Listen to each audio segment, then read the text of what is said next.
안녕하세요. 반갑습니다. 행복한 하루입니다. 벼락치기 문제 풀기 제 14편 시작합니다. 첫 번째 문제는요. 천연 유기농 화장품과 또 유통화장품 안전관리 기준의 검출 허용 한도 물질과의 연관성을 묻는 문제인데요.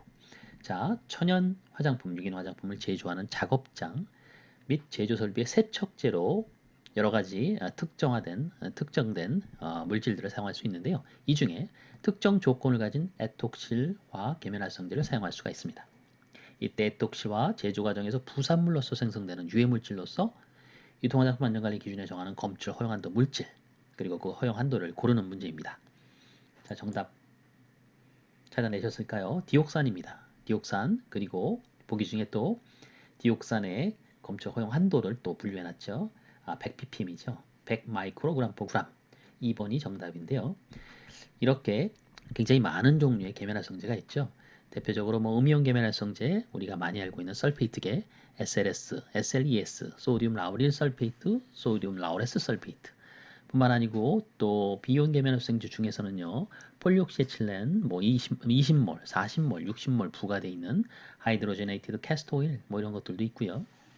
또 여러 가지 계면활성제들이 있는데요. 이렇게 계면활성제 중에서 20몰, 40몰, 5몰 같이 중간에 산화에틸렌, 즉 에틸렌 옥사이드가 첨가되어 있는 그런 형태의 계면활성제, 이러한 계면활성제를 만드는 과정을 에톡실화 계면활성제의 제조 과정이라고 볼 수 있는데요. 여기에서 사용되는 물질이 산화에틸렌입니다. 에틸렌 옥사이드라고도 하죠. 이 에틸렌 옥사이드를 첨가해서 만드는 이런 계면활성제를 에톡실화 계면활성제라고 합니다. 좀 전에 말씀드렸던 특정 계면활성제 중에 몰수가 20몰, 40몰 이렇게 부과되어 있는 형태라든지 또 대표적으로 설페이트계 SLES 같이 SLS에서 에틸렌 옥사이드가 부과된 형태의 에스터 결합이 가미되어 있는 그런 소디움 라우레스 설페이트 이런 것들이 또 에톡시와 계면활성제다 이렇게 볼 수가 있는데요. 이렇게 부산물로서 이런 과정들 속에서 나오는 것이 바로 디옥산입니다.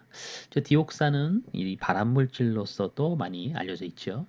그래서 이런 물질 내에서 그 부산물로 나오는 그 미량의 물질이긴 하지만 거의 최소화시킬 수 있는 형태로 제품에서 관리를 하게 되는데요. 보시는 바와 같이 검출 허용한도 물질 형태에서는 허용한도를 100ppm 미만으로 관리를 하죠. 근데 대부분의 그런 원료들 내에서는 제 경험상 100ppm보다도 훨씬 작은 무검출 내지는 10ppm 미만의 그 형태로 관리되고 있는 것으로 알고 있습니다. 자, 여하튼 이 에톡실화 계면활성제 제조 과정 중에서 나오는 물질 디옥산이었고요. 또 천연 유기농 화장품의 세척제로 사용 가능한 원료 이 계면활성제가 그 중에 하나인데요. 이 계면활성제의 그 조건이 있죠. 이 조건 부분들도 암기하라고 한번 말씀을 드렸던 것 같습니다.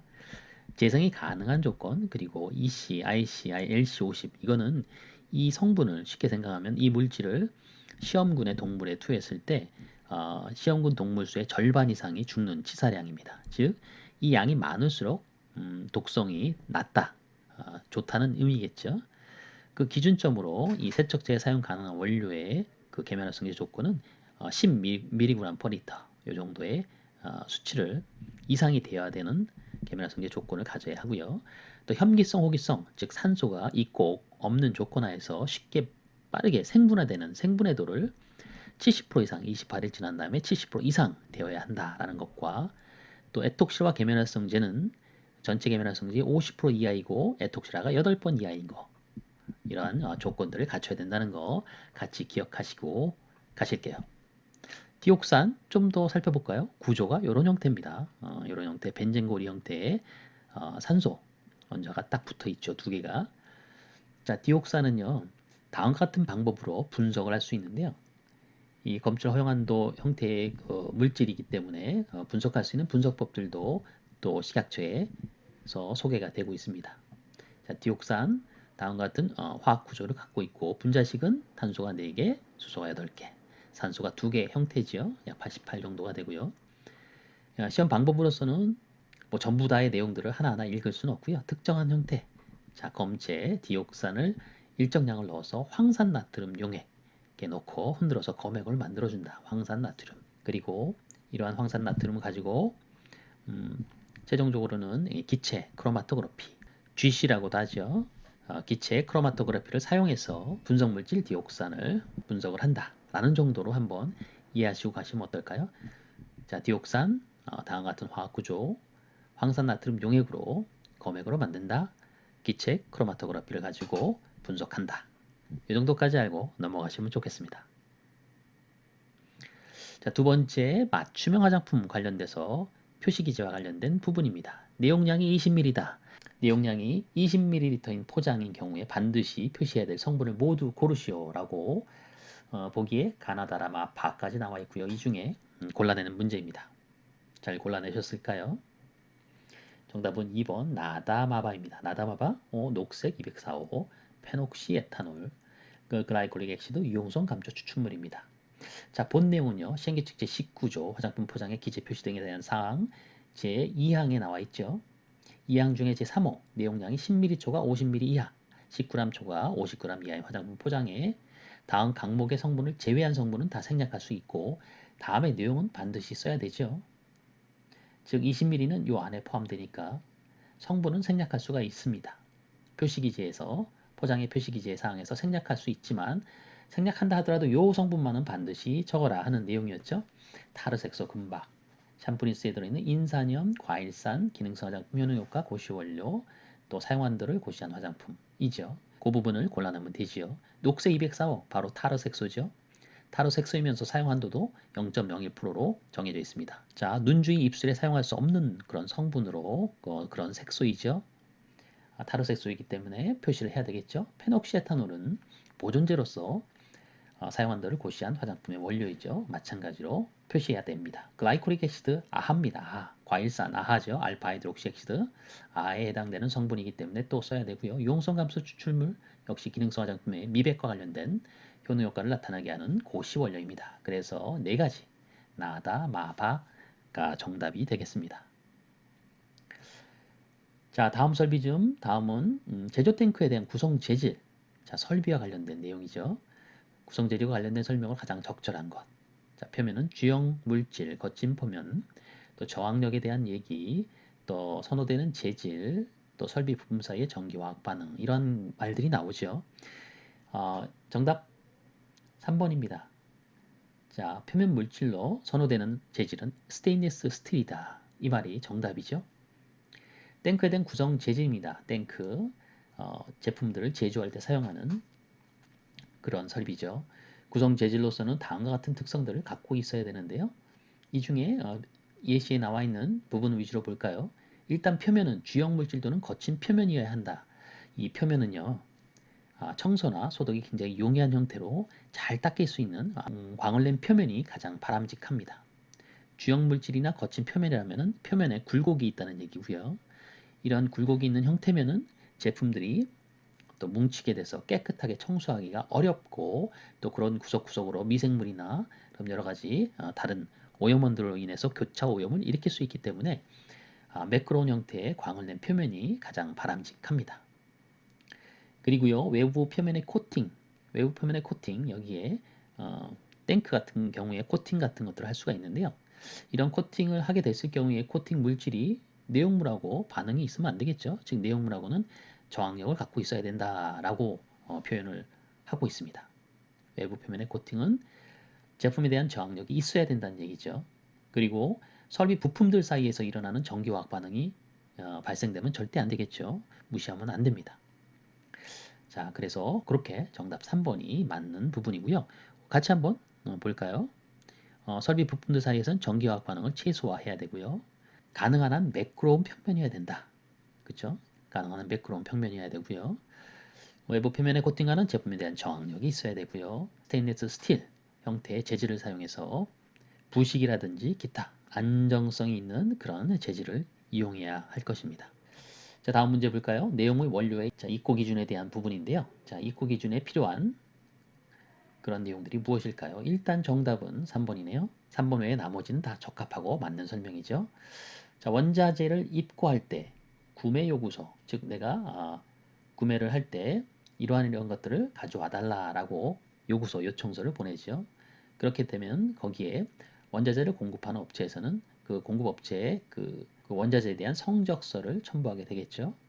그 성적서와 함께 현품을 가지고 들어옵니다. 그 현품에서는 또 현품에 또 표시된 형태로서 그 원자재가 무엇인지를 또 표시하게 돼 있죠. 이 세 가지가 모두 다 일치해야 되겠죠. 하나라도 틀리면 안 되고요. 그리고 제조 번호가 없는 경우에 당연히 원자재 역시도 그 제조할 때 그 제조 번호를 써서 관리를 하게 되는데요. 그것이 없다면은 별도의 관리 번호를 부여해서 보관을 해야 합니다. 보관할 때 관리 번호를 부여해서 이 원자재가 무엇인지를 명확히 해야 되겠죠. 또 원자재 입고 절차 중에 유관 확인 시 물품에 결함이 있다. 그럴 경우에는 어떻게 할까요? 입고를 보류해야 합니다. 무조건 입고를 보류하고 격리 보관하고요. 필요에 따라서는 폐기하거나 또 원자재 공급업자에게 반송하여야 합니다. 이것이 적절한 입고 관리에 정해진 방법입니다. 그리고 입고된 원자재는 적합, 부적합 검사 중으로 상태를 표시해야 된다. 맞는 설명입니다. 그리고요, 또 하나 더 볼까요? 원자재 용기 및 시험 기록서에 필수적으로 기재해야 될 사항들 네 가지. 자, 공급자가 정한 제품명, 또 공급자명, 그리고 언제 받았는지 수령 일자와 공급자가 부여한 제조번호 또는 관리번호 네 가지가 필수적으로 기재되어 있어야 한다라는 것도 같이 기억하시면 좋겠습니다. 자, 다음은 설비 소독제와 관련된 건데요. 많은 설비들이 있고요. 이것을 청소를 할 때, 이 소독할 때 필요한 그런 소독제 굉장히 중요하죠. 이 소독제는 크게 물리적인 소독제와 화학적 소독제가 있는데요. 본 문제에서는 화학적 소독제에 대한 내용입니다. 자, 화학적 소독제는 굉장히 그 장단점이 많은데요. 여기 보시는 바와 같이 보기에 단점을 설명했습니다. 이러한 단점을 가진 화학적 소독제는 무엇일까요? 자, 정답 고르셨나요? 향 pH 증가의 효과를 감소할 수 있다. 증가 시에는 효과가 향이나 pH 증가 시 효과가 감소되는 단점이 있고 금속 표면과의 반응성으로 부식된다. 즉 반응성이 있는 거네요. 금속하고 빛과 온도에 예민하고 피부 보호가 필요하다. 자, 정답은 차염소산 나트륨입니다. 자, 염소. 염소는요, 주기율표상의 7A족에 해당되는 건데요. 여기에 그 염소와 더불어서 뭐 불소라든지 FCl, Br, 브롬, 그죠? 요오드 이러한 그 원소들이 있는데요. 굉장히 반응성이 좋습니다. 전자 하나를 딱 잡아 끌어서 안정화될 수 있는 그런 형태로 가기 때문에 굉장히 반응성이 좋은데요. 이러한 것들이 잘 반응을 할 수 있는 것들이 금속들입니다. 금속. 1A족이나 2A족에 있는 것들이죠. 마그네슘, 칼슘, 나트륨 뭐 등등의 그런 금속들 이런 것들과 잘 반응할 수가 있는데요. 그것이 바로 그 염소 쪽이다. 그래서 염소가 들어가 있다라면은 바로 여기에 있는 그런 화학적 소독제 이런 단점들 금속 표면과의 반응성으로 부식될 수 있다라는 거 같이 기억하시면 좋겠고요. 거기에서 포함되어 있는 그런 염소 유도체의 소독제가 바로 차염소산 나트륨입니다. 차염소산 나트륨 낯설죠? 하지만 여러분 집안에 있는 락스 많이 쓰시죠? 이 락스가 바로 차염소산 나트륨입니다.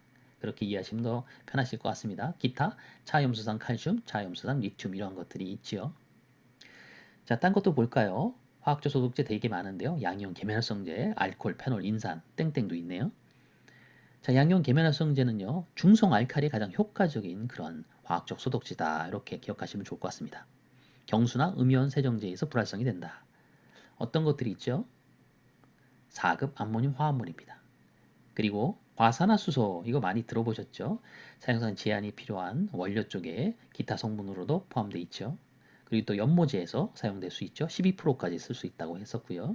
여기 과산화수소가 바로 그 화학적 소독제로도 사용이 되는데요. 자, 고농소시 폭발성이 있습니다. 사제폭탄을 만들 때 이 바로 과산화수소 이 용액을 가지고 만든다는 거 그러한 내용 알고 계신지 모르겠습니다. 자, 폭발성, 사제폭탄, 과산화수소 이렇게 외우시면 더 좋을 것 같습니다. 그 밖에 페놀이나 인산 같은 알코올에 대한 특성들도 장단점들도 같이 파악해 놓으시면 좋을 것 같습니다.